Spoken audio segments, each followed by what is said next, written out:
when using a nail gun, safety is of paramount importance. In this very short video, Pi, the Training and Development Manager of TABMA Training, gives us a little bit of an overview of how to stay safe. Okay, how's it going? My name is Teao. I'm the Training and Development Manager for TABMA Training. Okay, so I'm just here to demonstrate safety requirements when it comes to using a nail gun. Now, as you can see here on the board, what we have is PPE signs for standard equipment used when you're using a nail gun. So you've got your eye protection, you've got your hearing protection, which could be plugs or even ear masks, and also your high vis. In this situation here, hard hat's not required, and also making sure you've got your protective boots on as well while you're here. Okay, one thing that they don't have here is also the use of gloves. So in some cases, gloves are optional. So what I will demonstrate is using the gloves today. Okay, so the first step we need to do when it comes to using nail guns is do a pre-start check. So when it comes to checking a nail gun, you're checking to make sure that the magazine is free and moves correctly, locks in correctly as well for when you're loading. Then you're checking the wet contact element here, which is used to hold the timber as you are nailing. Okay, you've also got a depth adjustment here to adjust the depth of the nailing. So if it is too deep within the board, then what you would do here is you would adjust that depth gauge forward. If it's not enough timber going through, nails going to the board, you would move that, adjust that back. Okay, you'll also be checking the magazine, making sure that's okay, the connection where the air hose goes into as well, make sure that's all good as well. So this has been oiled, so what you'll do also is put oil into the inlet here, and that's to lubricate the machine as it's been used.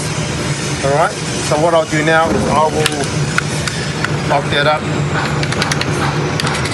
get out, take that one out, and I'll load them up. So you load up the magazine, make sure the nail's in the correct way, load it, lock it up,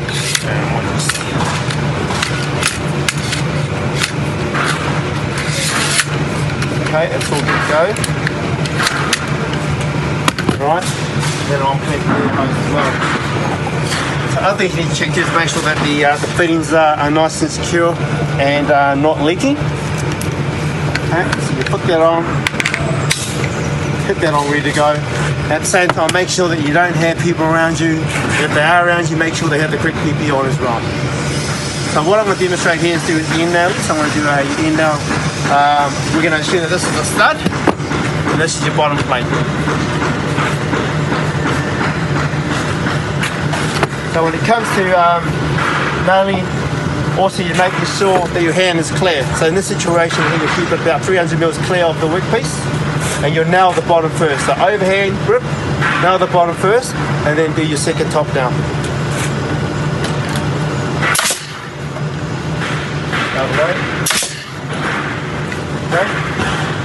And just disconnect it.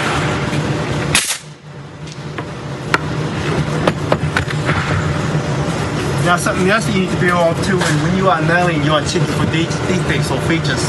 Now one of the main features that you may come across is knots.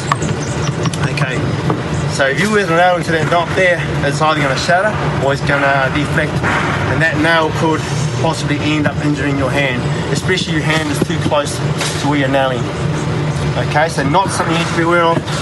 Other things you need to be aware of too, things like this here. So you've got weighing, which could be an issue. You've got damage, which is what they call wants, which is either caused in the machining process and also caused by tines. Okay, that's just a quick introduction into the correct use of PPE when using a nail gun. Also quickly checking, making sure that the components that you use are good enough to be used, and also safe nailing as well.